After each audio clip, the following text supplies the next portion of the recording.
Norfolk Public Schools and the City of Norfolk hosted members of the General Assembly as they visited two of the district's high schools and held a subcommittee meeting on school modernization. Senator William Stanley, who established the subcommittee, brought other state senators to Norfolk to show them examples of aging school infrastructure.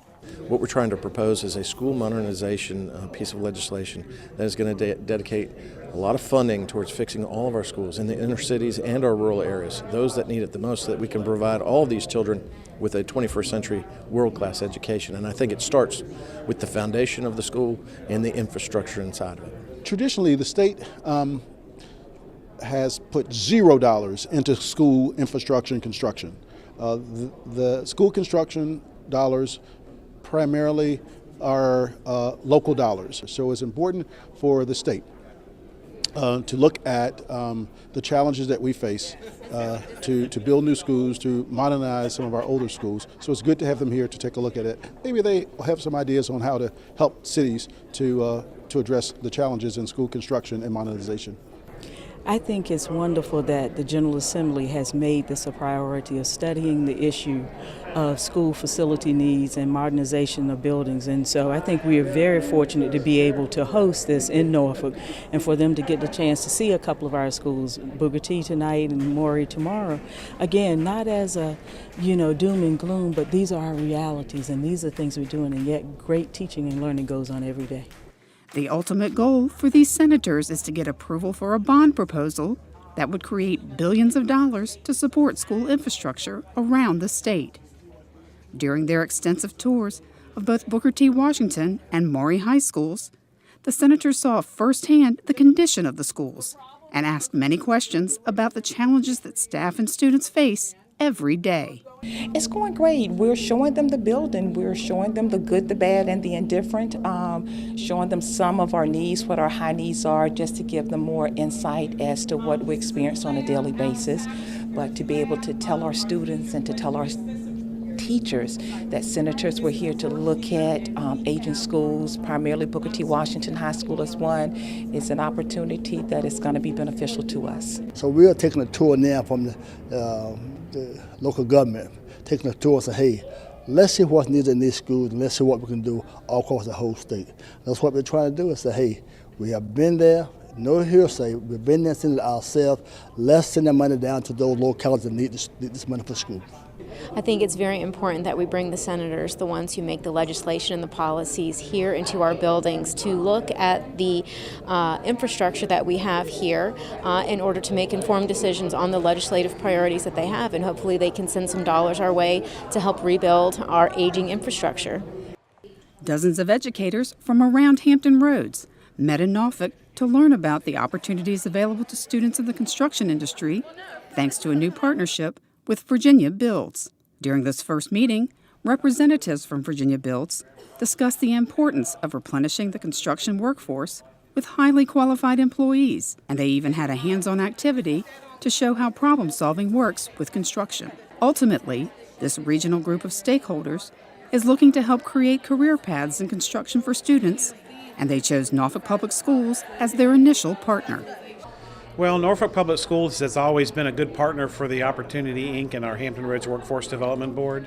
And because they're centrally located, we thought it would be great for the surrounding cities to be able to bring their educators in. This is a great location that we had here, and we're reaching down to the public schools because that's where we can get a hold of these emerging workforce kids at a much earlier age and maybe tap into their aptitude and their interest into maybe looking at careers in our industry. Any time that we're able to collaborate with those who are on the front lines of preparing the next generation for what's to come when they become adults is a wonderful thing. So being able to partner with our school district that are right there in the classrooms every day preparing the next generation to choose their career opportunities is an excellent thing. It would be appropriate for all students, whether they are planning on going on to college or just going directly into the workforce upon graduating. And there's many opportunities, as I've just learned. I didn't realize that there were so many opportunities, from being a plumber to HVAC, just a number of opportunities. So again, it would be good for all students, not just those who are going into the workforce.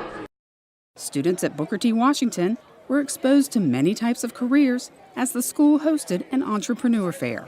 Over 40 business owners lined the hallways and engaged with students about what it's like to be the boss and how they achieve that. Putting this event together is one of the joys of what I do. I think that business owners, they understand that there's a give back portion. There's a responsibility for them to be not only business owners, but community leaders. So this was about reaching out to people that I knew had a heart and that would want to be a part of what we're doing at Booker T. Along with businesses, local colleges, the City of Norfolk, and other members of Black Brand were on hand to educate and inspire the students. Well, during the academic day, you're going out through all classes, learning different things. So this is giving you opportunities to better yourself and be prepared for the future. Today has been very educational because I want to minor in business, so I want to make sure that my business get out there with different networks. So I want to be able to help people produce their own website for their own businesses. So me listening to other people telling me their business experience helps me out when I'm like, okay, this is what I want to do when I graduate from high school. This fair is just the first part of a bigger program. So the students that are participating right now are part of the second cohort of our Entrepreneur Mentorship Program here. So the Entrepreneur Fair is one piece of the program. We also offer a 10-week mentorship as well as a student pitch competition. So that's the culmination of the program, is we'll have 5 students that will compete for right around $2,000 in cash prizes. All across the district, elementary students were out in force, celebrating International Walk to School Day in October. Norview Elementary staff met up with students and walked with them to school, while at Tarleton Elementary, students took part in the 3rd annual Walk to School and Into a Career Day. These students were encouraged to dress like a career they're interested in and think about why it's important for them to be safe when walking to school.